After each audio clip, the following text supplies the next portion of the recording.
støvler, do's and don'ts, bitter erfaring og en sindssyg masse videnskab omkring det. Ja.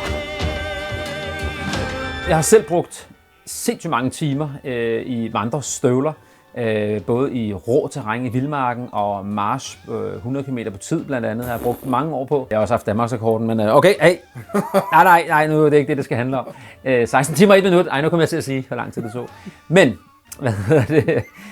så jeg har en masse erfaring. Jeg har også siddet og solgt støvler, men i dag taler jeg bare ud fra ren erfaring. Og fordi at den perfekte vandrestøvle, den findes ikke. Det gør den virkelig ikke, fordi at det er jo meget individuelt med ens fødder, og hvordan man har det, og går og alt sådan noget der.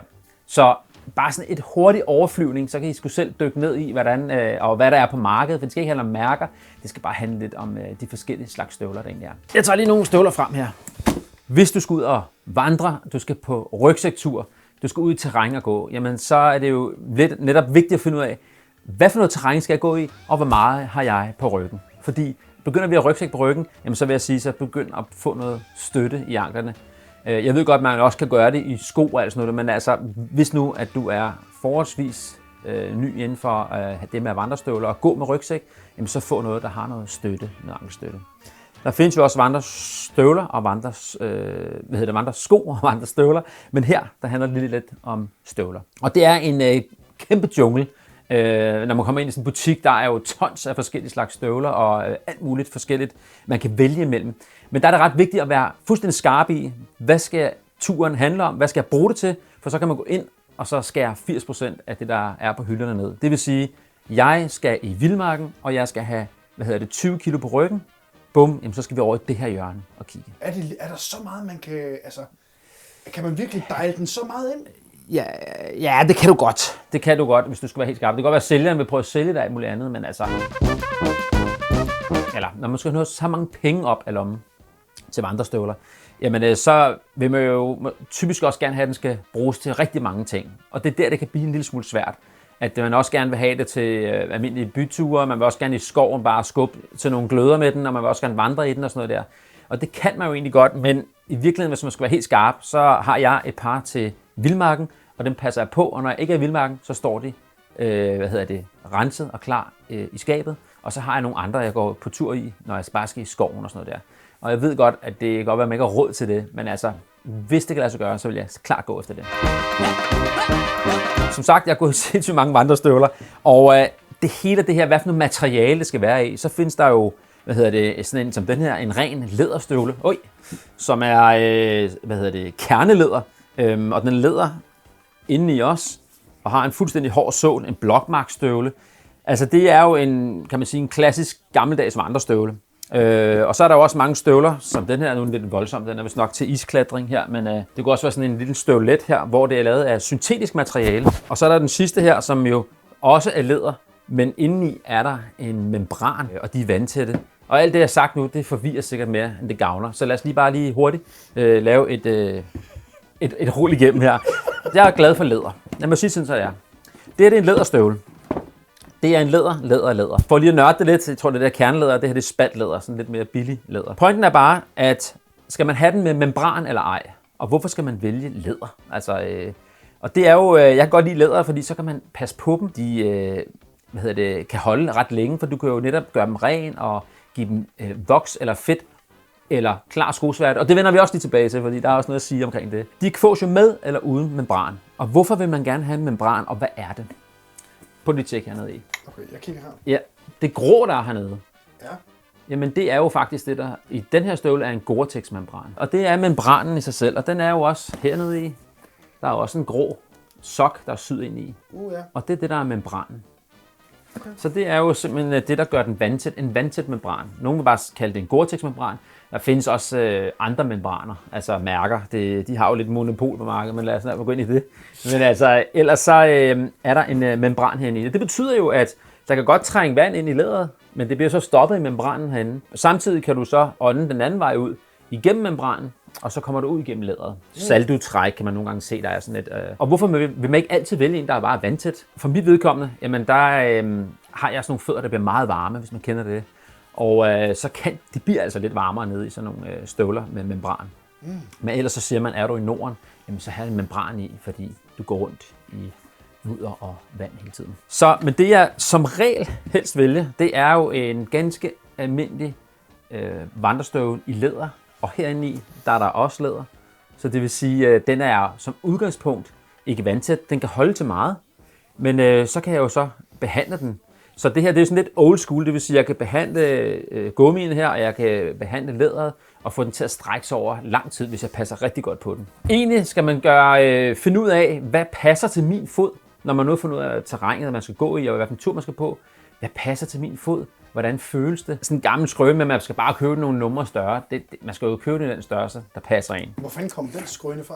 Ja, men der er jo sådan lidt, du ved, at der skal være godt plads til et par tykke sokker og sådan noget der. Men det er der jo egentlig også, hvis man køber den rigtige størrelse. Og samtidig dengang sokker skulle være varme, så var det tykke, gammeldags uldsokker.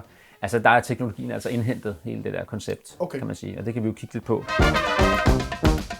Men lad os antage, at du har prøvet de her støvler, du gerne vil have. Du har gået lidt på kanter derinde, og nogle gange kan man faktisk godt få lov til at tage dem med hjem, gå med dem indenfor og mærke efter, når du prøver din støvle. Så er der en sindssygt vigtig ting, og det er, når du binder din støvle.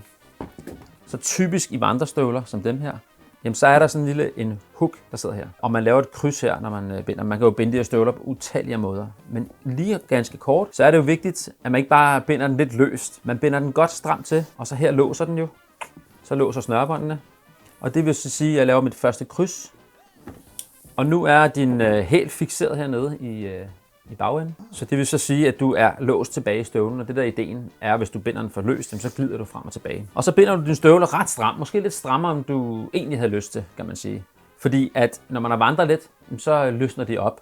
Så hvis du binder den lidt for løst, så i løbet af dagen, så bliver den løsere og løsere. Det er derfor, at man normalt på vandretur vil sige, husk at efterspænde dine støvler, når du holder en pause, så efterspænder man lige. Så prøv den af, find ud af, om den er noget for dig.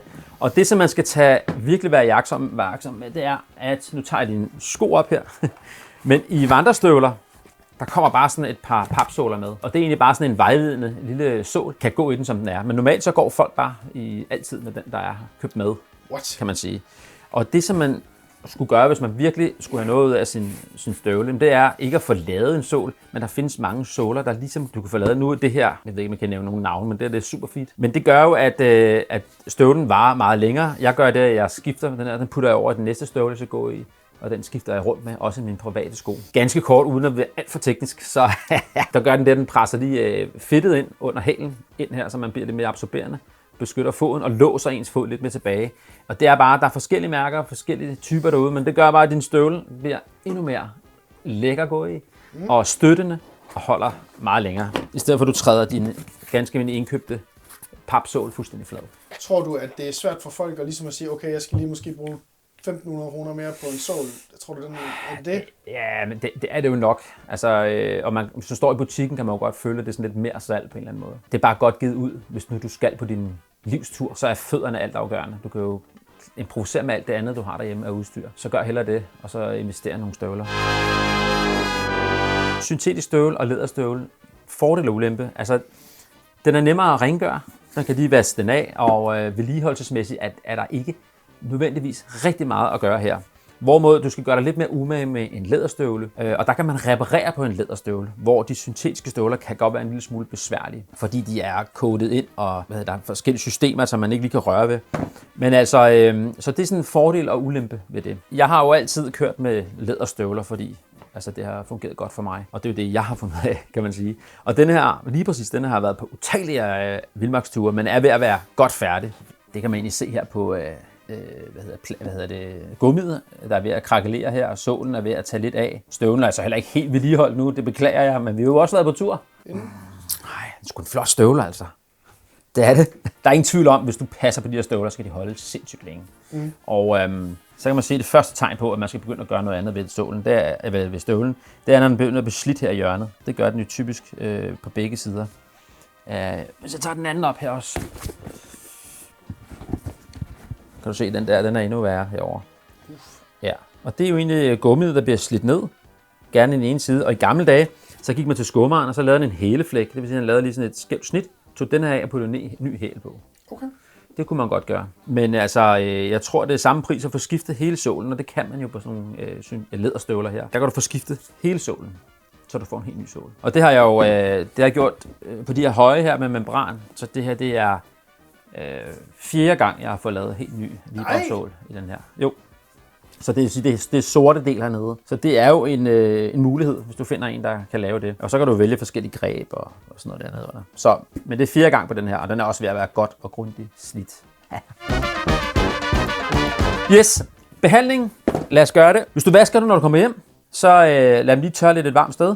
Og så er der jo forskellige ting, du kan give den. Så findes det i alle mulige former. Det her, det er en voks, og det her, det er sådan noget snow shield, for at gøre dem endnu mere vandtætte og gode til, til sne og sådan noget der. Men pointen er lidt her, hvis du skal have dem vandtætte, så skal de have voks. Så trænger det ind i læder og gør dem mere og mere vandtætte eller vandafvisende. Og så kan man give dem et godt lag af det her. Vi ser her engang. Det er for godt sådan noget. Ja, det er naturligt, det her i hvert fald. Og når jeg er på tur, så kan man jo godt have sådan en her med sig, hvis man er på lange tur og gerne vil behandle dem undervejs. Nu gør jeg lige med fingrene. Man kan også tage en klud, men jeg kan godt lide at mærke på varerne her. Så giver jeg dem sådan et lag her, og jeg tager selvfølgelig snørebåndene ud, så de får sådan en farve her. Og så lader jeg dem ligesom stå et lidt lunt sted, så det suger ind i dem. Og når de så er blevet fine, og man kan ikke se de blanke mere, så kan man give dem et sæt til, eller en omgang til, og en omgang til. Og på den måde så bliver de mere og mere vandtætte. Og det er jo godt, hvis man skal op i noget fugtigt og noget terræn, der har brug for det her. Og du kan stadig godt ånde igennem læder. Pointen er bare, hvis du gerne skal ned og vandre et varmt sted, og stadig gerne vil behandle læder, så skal man gå over i noget klart skosværte, som ikke er vandafvisende. Det holder bare læderet i gang og holder det levende. Så derfor skal man lige være opmærksom på, at den bliver altså lidt varmere og lidt mere tillukket, når du giver den voks. Og så er der den her kant, som folk, vil jeg sige, nogle gange glemmer, når jeg har stået i friluftsbutikkerne, og folk kommer ind og siger, at den er ligesom gået af. Man kan se her. Nu begynder den at løsne her. Og det, den har svært ved, det er sollys. Så begynder den at tørre ud og krakelere. Og egentlig skal den bare have noget silikone eller noget olivenolie. Så det er også et naturligt produkt. Så den får lige noget fedt, eller noget klar skosværte, eller noget voks. Og så får den her ude lige noget olie af en art, så den også er levende. Det er et levende produkt. Og så altid lige husk at have et par ekstra snørbånd med på tur. Det er noget rigtig rod og miste så det knæk. Ja, men det er dårlige minder omkring det, kan man sige. Jeg vil sige, rent personligt, så er der nogle folk, der siger, hey, det er rigtig godt at putte dem i ovnen. Jamen det er sådan, at læderet bliver varmt og modtageligt, og så kan man give dem en omgang voks og putte dem ind, og så suger det hurtigere ind. Hvis man bare lige tænker sig om, jeg vil ikke putte noget i ovnen, altså den varme, det er fordi, det skal gå lidt hurtigere. Det er sådan et quick fix, og lige støvler, der er sådan nogle lidt dyre, sådan noget, det vil jeg personligt holde mig fra. Stil dem et lidt varmt sted under en radiator, så får de stille og roligt noget varme, når de har fået voksen, så trækker det ind. Nu er det allerede begyndt at trække lidt ind her i læder. Og gå og nus om dem her. Husk det. Nye såler, få smurt dem ind, putte nogle nye snørebånd i, gør dem lidt lækre.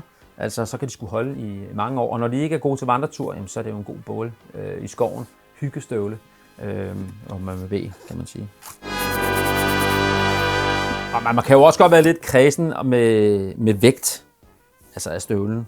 Okay. Altså, der findes nogle rigtig tunge støvler derude. Og der er det syntetiske, de kan faktisk blive meget lette. Altså, så skal de jo rengøres i vand, og det er det blevet her næsten. Men altså, få alt snuller væk i forsyningerne. Alt hvad der er her. Jeg er sådan en, nu bruger jeg en børste, men ellers skal jeg godt lide at gøre det med fingrene. Gør dem rene.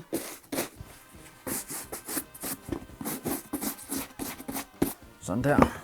Og så tager jeg lige det her wax oil, og det gør dem jo lidt vandafvisende. Så tager jeg lige en god portion af det.